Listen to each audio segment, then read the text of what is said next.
All right. Woo. Look. I got that wow. Who wants some hands up right now? We got that. Turn it up loud. I know you're wondering how. I got that wow. Here I go, coming. I can't ever stop. I'm a tour de force running. Get me to the top. I don't need an invitation. I'm about to start a celebration. Hello and welcome to Three Cocktails In. Welcome to season 2. Episode 1. Woohoo! We made it, you guys, a whole year. We talked a little bit about this on the last episode. We have done a little bit of recap and are just kind of reflecting on the fact that we have put out one episode every week for the past year. Yep. Today it dawned on me that this podcast has been the most consistent thing in my life over the last year. Okay, well, that's good. Yeah, so not a workout plan, not any good volunteer thing, nothing like that. But I have been part of a podcast for the last year. Okay. Awesome. Week in, week out. Yep. Good. I think that's I think that's kind of cool. It's been fun, and we've been doing some planning. We've had some planning sessions talking about what will come in for our episodes this coming year. So we're rather excited about it. But as always, we're always happy to get suggestions from people as well. So keep those coming. We've been having some fun over on the Facebook page. So if you have not liked our page over on Facebook, you can find us at Three Cocktails In. So pop over there as well. Yes. So how's everyone's week going? Good. Today, is this Friday for you, Amy? It is. It's Friday. Although I've already got 4 things going on that I got to go in for work for tomorrow. Oh. Okay. You know. Yeah. But that's all right. Yeah. Working hard. Good. Working hard. Yeah. Good. How are you doing, Stacy? Good. It's busy. Oh, busy time for us. So, yeah. I have to do a little work on my laptop after we're done recording. Typical for this time of year, but that's all right. Mm-hmm. Ooh, we talked a little bit about that. Was that just last episode or 2 episodes ago about if you're salaried people, is your job done when it's 5 o'clock? And you know my opinion. Actually, I have an update to that. I will qualify my statement that if you're a salaried person, you do the job, whether it takes 40 hours or 60 hours. And I know Amy pushed back and said, but there's work-life balance and all that kind of stuff. And I'm going to say, if you are salaried and, your boss says your job is 40 hours, then that's different. However, if you work more than 40 hours and you bust it and do even better job, I guarantee it will be recognized. For your 40 hours is the minimum. Mm-hmm. You might kill it for your 40 hours, but if if you're doing more and take on more things and, do even better, then I guarantee you'll be recognized. So how about that? Hopefully economically. Yes. Well, yeah. I mean, that's the point for most people. Yeah. And I just want to qualify with that I have always worked more than 40 hours. I was playing devil's advocate. I've got younger kids. I've heard the conversations. For some reason, you know how you listen to 2, your algorithm switches and then pretty much everything you hear is all from that perspective. So I don't disagree that if it is a career job that you are looking to embark on, you do what you need to do.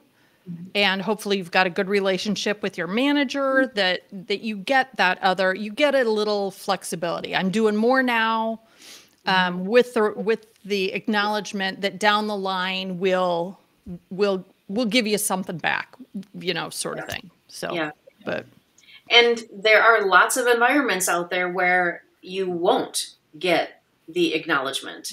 And then that's a situation where people have to make the decision, am I willing to stay in this? Yeah. Or should I go? And the work, I've always struggled with that phrase, work-life balance, because work is part of life. So work and personal balance. And as all of us have raised kids and had careers at the same time, I don't believe there's any such thing as balance. And that's not a bad thing, right? There will be different times when family has to take priority, and different times then when, career or job things have to take priority.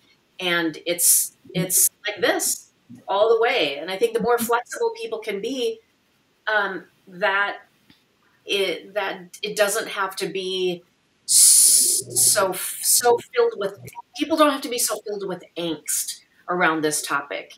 And it scares me when I hear so many young people go into interviews and they ask the question, what is the work-life balance?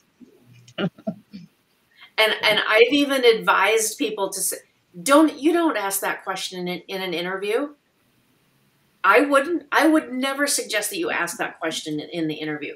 You can find out some answers on that through some different avenues, but that's not a question I would ask in an interview situation. And there might be a better question that they're really trying to get at. Yes, exactly. As opposed to just this blanket statement, because a lot of, like many things, my life is different than your life. So what's a balance for me is different than what it's going to be, like you said, the various stages that you're in. And for Stacy, who's got a very seasonal job, career, this is the busy time. You will be working more than 40 hours. Yeah.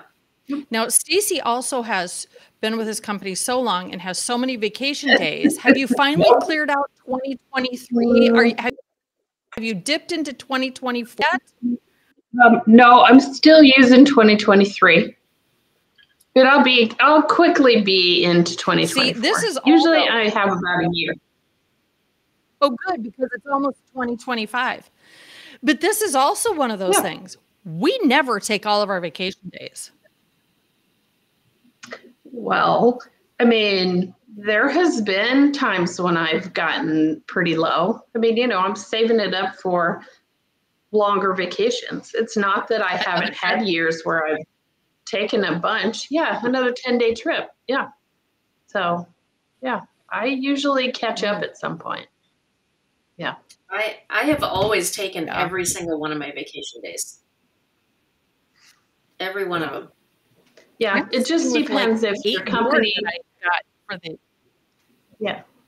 Yeah. See, some companies will let you carry over, and you save them for, I don't know, even medical, something. If you had to be off for a couple weeks, I don't know. Yeah. So, well,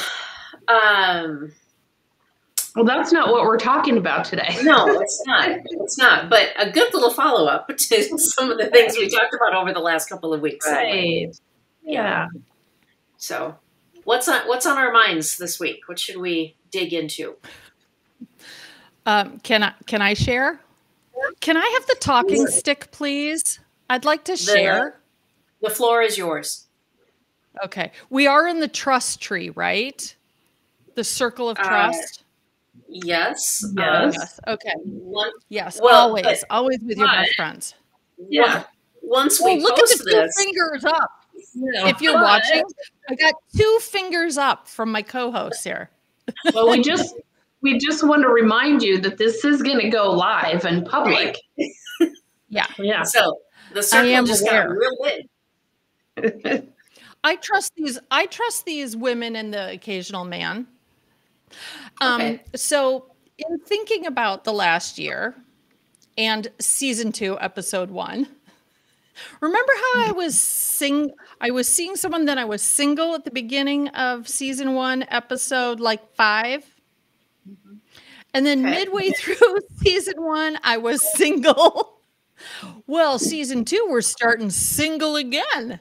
So while I've made great strides, clearly I still am, running that rat race. You guys, I gotta share something that I received today. There's no pictures. Don't worry. This is still rated PG. So I'm on a dating site. I got someone reached out to me, and as I always do, before I respond, I read through their profile. Can I read to you what this profile said? Okay, first of all, this man, we're not going to use the word gentleman. This man is 12 years my junior, and his profile says, accomplished mountain climber, businessman, veteran, skier, fisherman. I am seeking to start, smiley face. I am fun and open to possibilities. I like older because there's less drama and etc. Well-built, strong body, amazing energy. I live in Minneapolis. I look amazing in Calvin Klein thong underwear. Fun fitness. I like to tan, pool time, travel, hotels. Amazing lover. Yes. Wow. Ladies, I sent it to my sister and she's like, I'm sorry, but you can never deem yourself as looking amazing in Calvin Klein thong underwear, nor can you say you are an amazing lover. Those two things have to come from outside sources. So at this point, she suggests I ask for references. Yeah, Guys, I said that too. Yeah, you need references. If he just said he looks amazing in a business suit, that would be good. Not a thong. Why would he capitalized business man? Would you ever call yourself a business woman? I'm using a lot of finger bunnies for people who are just listening and not watching on YouTube. And then he sends me a message. You are sexy and important. What? And again, do I need you? Do I need some rando man telling me I am sexy and important? It reminded me of that little phrase from The Help. Yeah. You is kind, you is smart, you is important, and sexy. You is sexy. So I think I've asked you this before, but I don't remember the answer. Does it tell you how long someone has been on? No. No, but I do some serious sleuthing. And I was accused of being Mrs. Sherlock Holmes once by somebody because I'm pinching the pictures and opening it up and trying to see what's in the background. What do we have on the walls? What's the decor? Is there a calendar? Can I see what year this photo was taken? Because also men put, and evidently women do too. I don't, but people put photos of themselves from 20 years ago. And I've noticed you got to scroll through a lot of old pictures, and like picture 11 out of 12 is the current photo, which looks nothing like photos 1 through 10. But this brought to mind yesterday, without me even bringing it up, I was at a work function and the women started talking about watching the Golden Bachelorette. Okay. And their comment was, these are the people we should be looking towards to see how to do it right and how wonderful it could be. And I kept thinking, I can't find those men. They're not on my feed. Yeah. Okay. So this is interesting, Amy, because I have been watching the Golden Bachelorette. So I watched the Golden Bachelor and I really didn't care for it. I didn't really like him as the Bachelor, and I liked the women, except for the fact that they really made a point of pointing out that these are senior women. You know, they were talking about, I have to nap and, you know, all of that shit. That's just like, you don't have to do that. I remember that. We should figure out which episode that was on. You did have a mini rant about the Golden Bachelor. Yes. Yes. I'm like, come on. Don't do that. Don't do that within this franchise. But they did. And they're doing it also with the Golden Bachelorette. However, I am loving this one because I really like the guys. They are all, I mean, they're mature. And I'm not referring to the fact that they're all over 60. They're classy. They're respectful. They enjoy each other. So when you're watching them all interact with each other in the house, you know, when they're not doing things with Joan, Joan. They're Perfect name. They're supportive and encouraging, and it made me actually think the other day, I think Amy needs to bump up the age, and I think that you need to look for an older man. Okay. 2 things on that.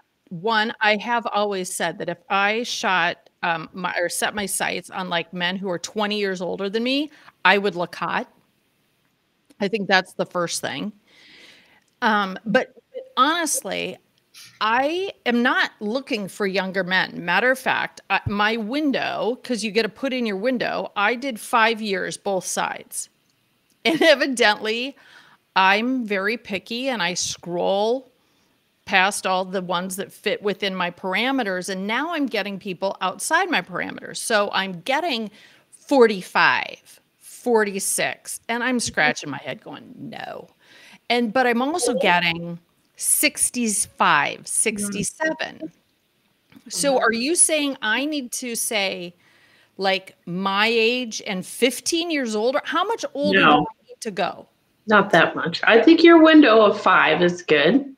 Yeah, I think you could. I think you could. 5 definitely. I think you could go to 10. 10, they're almost 70. Yeah. So in 10 years, they're 80. Then I'm starting all over again. Okay. All right. I'm going to pick at that a little bit. Let me pick at that a little bit here, Amy. They're 80 years old. Hang on. You don't need someone. Oh, I don't need someone right now. I want someone. And can we discuss that? I'm totally derailing our whole conversation here. I have been told by more than one man. Matter of fact, it seems to be a recurring theme. And I'm trying to think about what is it for women that always gets our goat, just like this particular phrase. Men get riled up and pissed off when you say, I don't need a man, I want a man. And I think the three of us and the women I know, or at least I'm going to tell you how I think about that sentence. I think that it's much more flattering to be wanted than needed. Yeah. I don't want any man thinking I'm looking for a sugar daddy. I don't want somebody thinking I need their money, that they have to take care of me, that, and I have heard that there are women out there that think you date a couple times and then they want you to start spending X amount of money on them. That's not me. I am fully capable of supporting myself. I have good friends. I have outlets. I want a man. I'd much rather be chosen. No, the men get super mad about this. They're like, well, what am I here for if you don't need me? I'm like, and they really take it to mean that they're not needed. They're not needed. Wow. I've had a serious conversation with 4 different men about this, and it blew my mind. Yeah, I would think they would shy away from needy, thinking that I would think they wouldn't be attracted to a woman that's needy. You know what I mean? But it sounds like that's kind of what they want you to be. Well, I think we equate need with needy. Yeah. Yes. I think they equate need with protector, head of the household, knight in shining armor. I think that they don't think about us as being needy. I think it's all about how they feel as like, I'm man, you woman, something like this. It's just this weird, So, well, it's the traditional, role. Yeah. And it's the way boys are raised. Yeah. For generally speaking, when Bo was born, we actually had some friends give us really interesting books on how to raise boys in the modern world. And so I think there's a lot more focus on not necessarily raising boys with that traditional position in mind, but I don't know that will ever that it will ever really take place. So these guys, they've grown up with that in mind, and all of those words that you just used, those can mean different things to different people. I expect Bill to be the protector here, 100%, but I feel 100% independent. As far as I make the money I make, he makes the money he makes. It's all one, it's our money together, but I can take care. He knows I can take care of myself. Yeah. So interesting. I had a first date last Friday night, and turns out, first of all, he said he's 5'10". If he's 5'10", I'm 6'1". Can we just clarify that? Okay. Men, quit lying about your height. Why? The first date, we're gonna find out. Just you can't hide it. Yeah. Just be freaking honest. Okay. Turns out he's had experience in the same industry. So we start talking about real estate and investing, and so it's really interesting. And at one point I said something about, well, I'm thinking about maybe keeping my place and using it as a rental, as an investment property, and then looking for a house next year. And he's like, what? Whoa. Wait, what are you doing here? What is it you want? And I'm like, this is a financial situation. He goes, I thought you wanted a man in your life. I thought you wanted a relationship. I'm like, dude, this is our first date, and you're already trying to tell me that I shouldn't be thinking about buying a house next year? You guys, sometimes, and this gets us right into what we were originally going to talk about, maybe it'll get it to us, but you get that gut feeling like, oh, okay, this is a done deal. I don't want to have to explain this. I would never presume that in a year from now, after seeing someone, that I'm living with them. So why wouldn't I continue on my whole, general plan that I have set forth? Yeah. So he just assumed that you should be thinking about moving in with someone. I mean, that's what he's thinking. Yes. Oh, and he was like, you know what? I want to be with somebody. I want to be married. I'm like, well, I don't know if I need to be married. I'm like, I want everything that comes with the marriage. I just don't need to be signing papers. I want to be with somebody. I want to have my person. I want the full one person commitment, but I just don't think at this age, why do we need to be married? Yeah. Well, I didn't like that either. And I thought to myself, you need to be dating 15 years younger than me. And he actually did say, you're too damn independent, aren't you? Oh. Like, oh, this is done. Yeah. Get rid of the word too, T-O-O. And I haven't heard from him since. Yeah. And damn independent. Yeah. Done. Yeah. Done. That's bye-bye. That's bye-bye. Oh my gosh. Mm-hmm. So this might have to become a regular segment on the people I've met today. So, well, there are a number of people who document their entire journey of dating.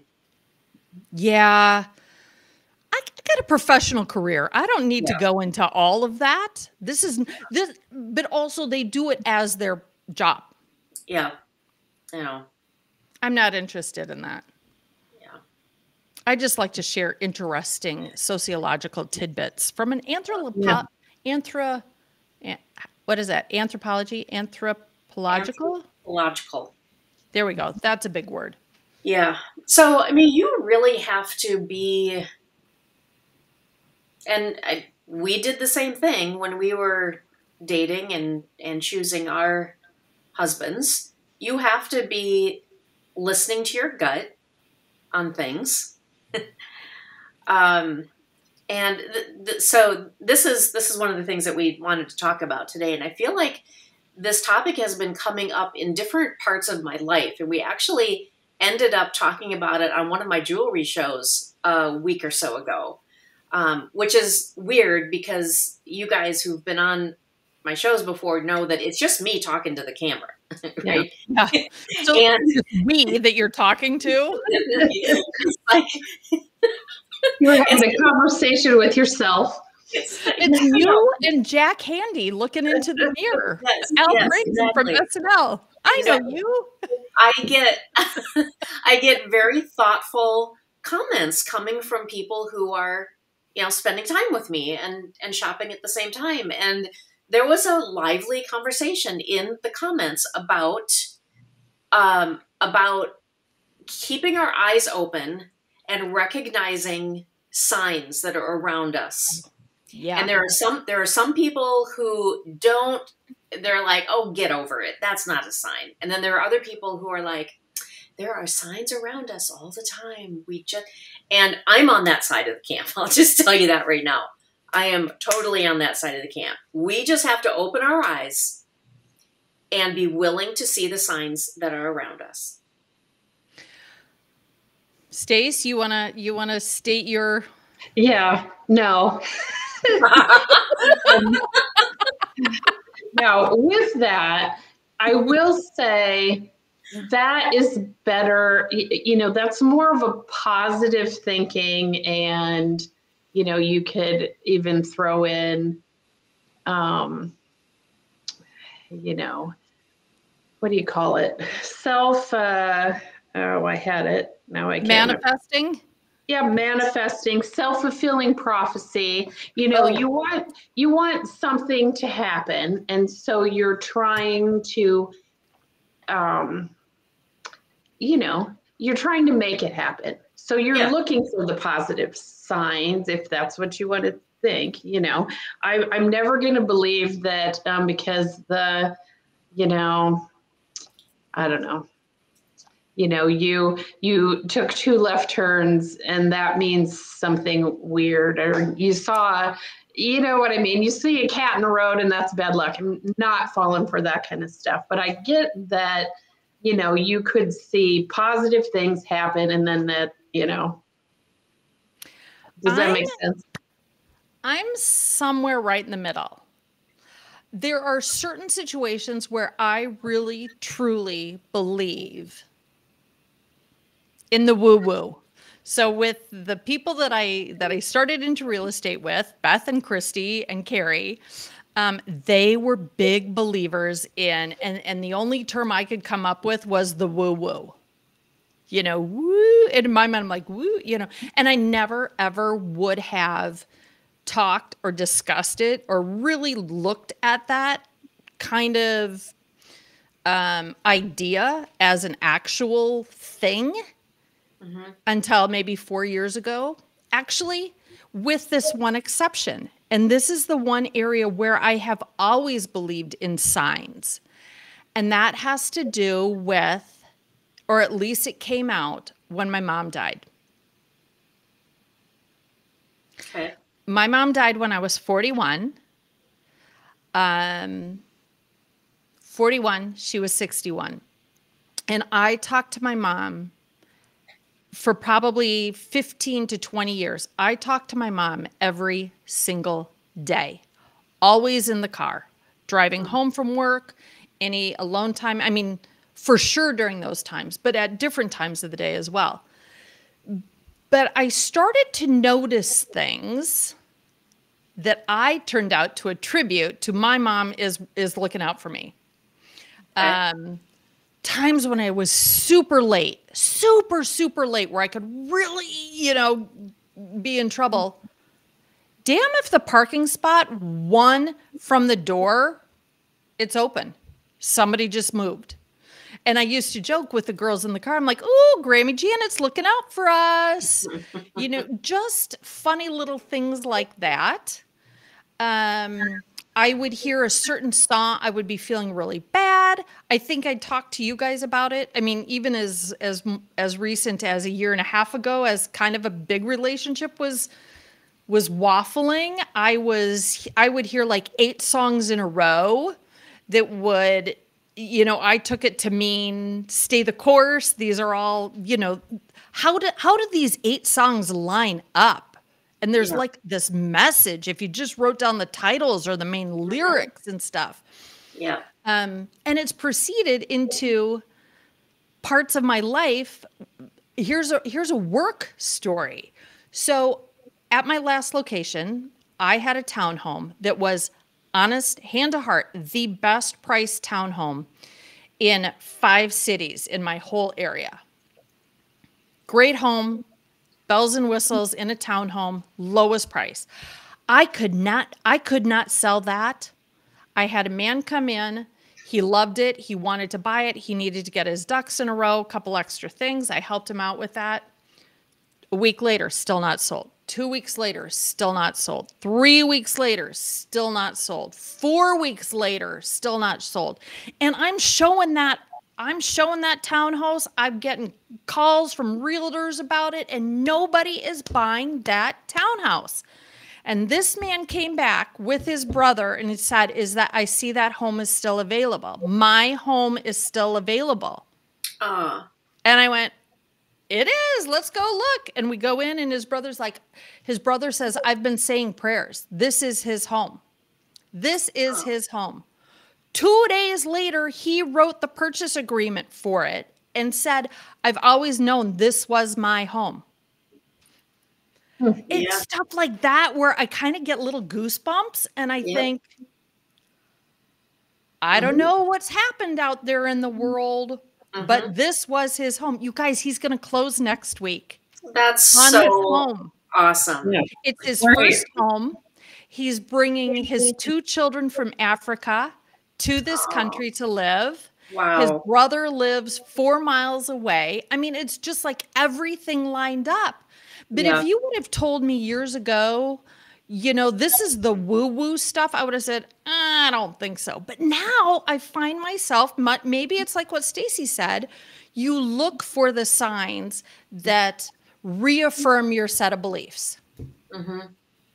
Yeah. And I say, I'm all for it. I'm all for it. What can it hurt? Right. The power of positive thinking, Yeah. the belief in the unknown. Right. That's what every religion is. Belief in the unknown. Yep. Right. And that's the piece of it. If you like I said, the positive affirmations, that kind of thing, obviously the negative, if you think, well, I can't do this and I can't do that, well, then you're not going to do it and you're not going to be able to do it.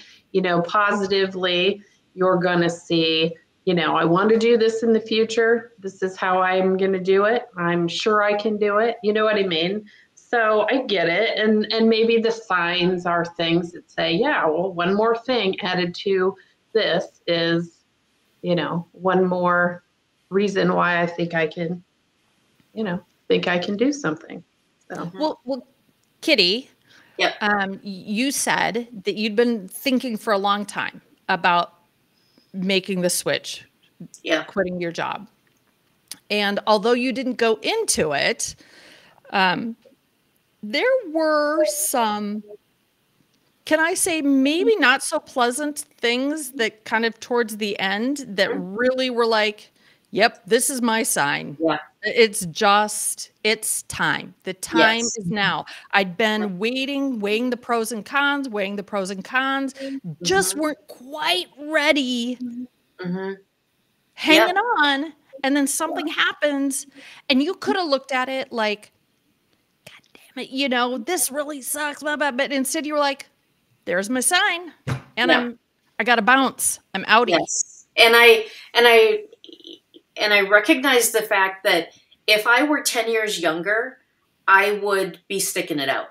I would just be dealing with it, and I would be, you know, doing whatever work I could do to make it better. But not at this point in my life. And so, yes, I looked at those things and I just said, okay, it makes it a little bit easier.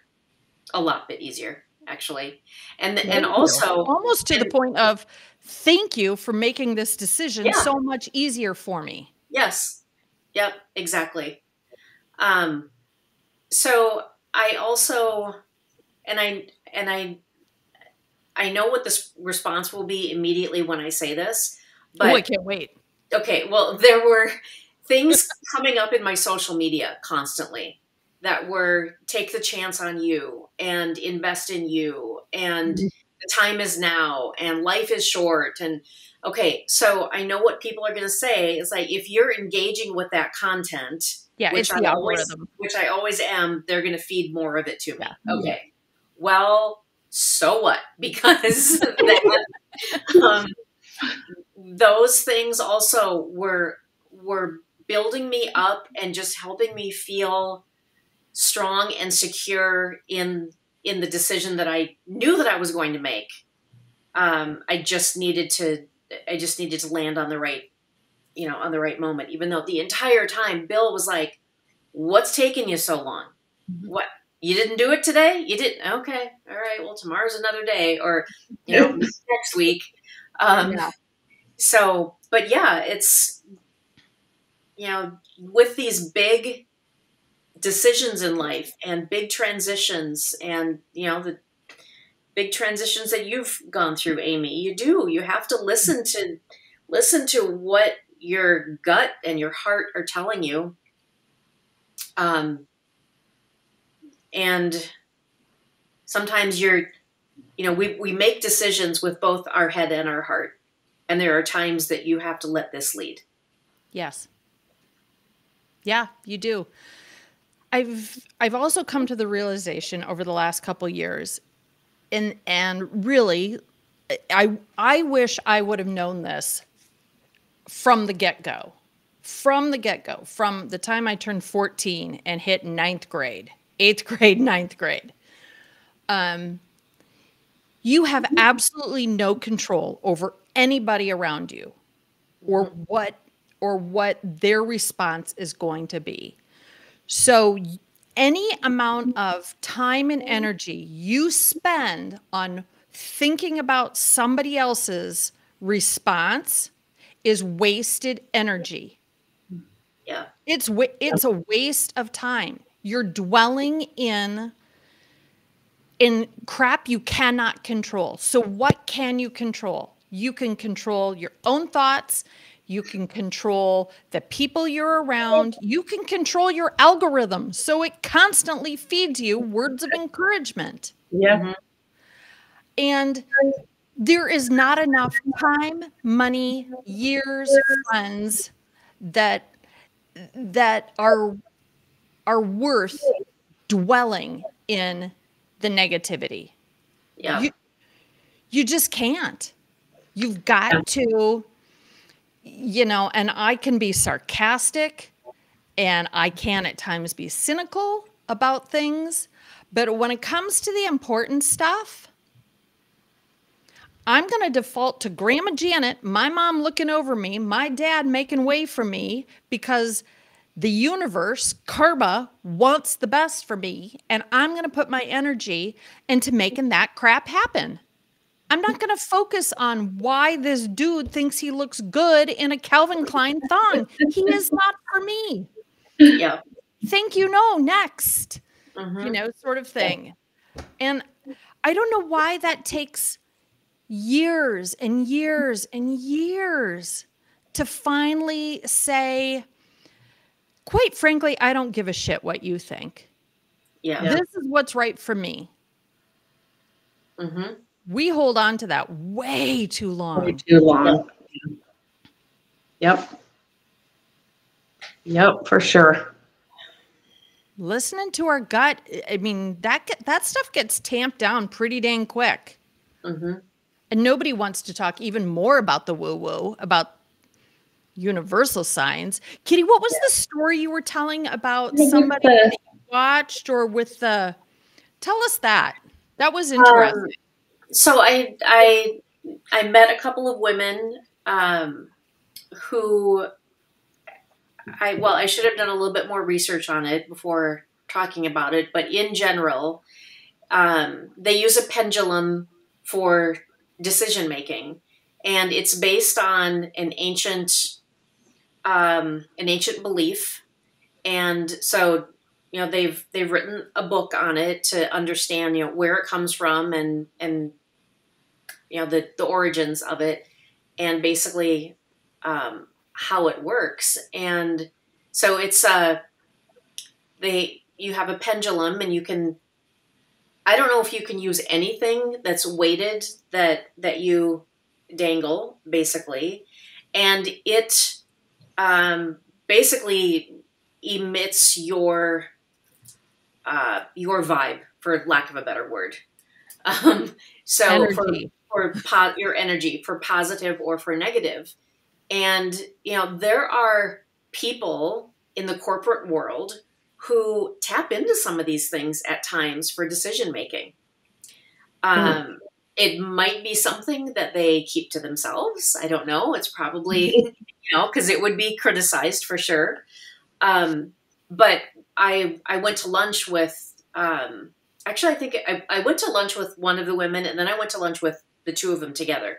And I think it was when I was just one-on-one with one of them. She had a pendulum with her, and she pulled it out. And so she showed me how she's holding it, and, she would just let it sit there to become one with her. And then she would make statements, and then the pendulum would move. And if the answer was no, the pendulum would just go back and forth like this. And if the answer was yes, it would go in a circle. And, and I'm watching her, and she's not moving her hand. And then she handed it to me, and I did it. And it was pretty fascinating. So I'm fascinated enough that I would like to know more about it. Yeah. And I know that look, Stacy. I know that look. Nope, not falling for that one. Isn't that interesting? Yeah. And also, this is one of the cool things that I think that I hope has shown through as we think about the last year of all of our various topics, that the three of us come from three different viewpoints. Our intersectionality between Stacy and I, having really grown up in very similar same town environments. Mm-hmm. Kitty, outstate, we met at college, all of these different points of where we're at in our lives. We've got different opinions on all this stuff. And it's so interesting that, we're really, really, really good friends. And we got polar opposite views on. Yeah. Honestly, the pendulum thing, she believes it. The whole key is she believes it. You know what I mean? So it's going to work for her. You know what I mean? I'm not going to buy it. It's just like that. It's not going to work for me because I don't believe that's something. You know what I mean? But again, that's the positive thinking versus the negative thinking. If you believe you can, that's going to work for you, that's what happens. You you know, find the positive in that certain thing. I kind of want to put it to the test, Stacy. Mm-hmm. So To have Stacy put it to the test?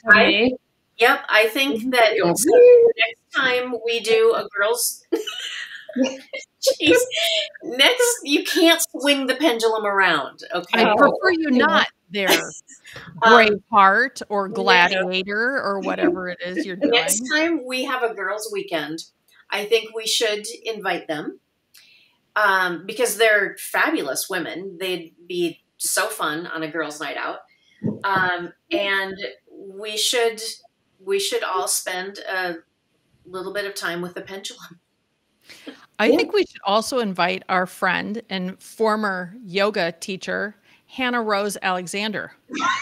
She would dig it big time. She would. Yeah. This and the three of us, Kitty, you're still following her, aren't you? Yeah. Yep.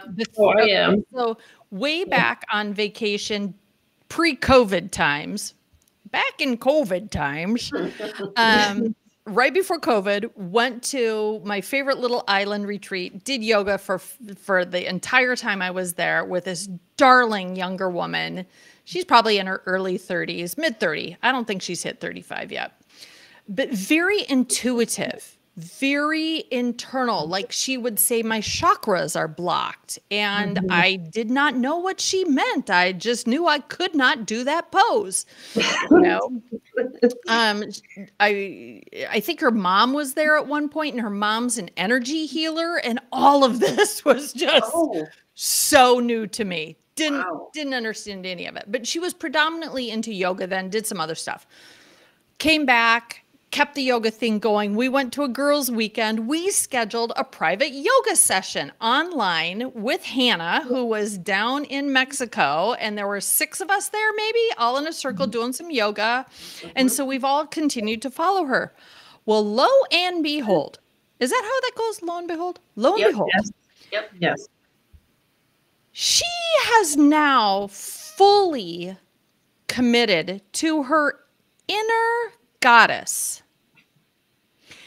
and running classes and sessions on cosmic orgasms and embracing the universal mother that lies within all of us.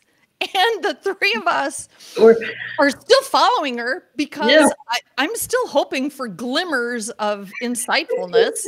But sometimes she posts stuff and the 3 of us go, What was she saying? What? No idea. Do you understand this? No. I don't understand it. I'm so lost. I'm so lost. But I think it's just really cool that we are still following and reading. Yep. We are now open to all sorts of stuff in hopes of making our lives better. Yeah. Learning something new. Why not?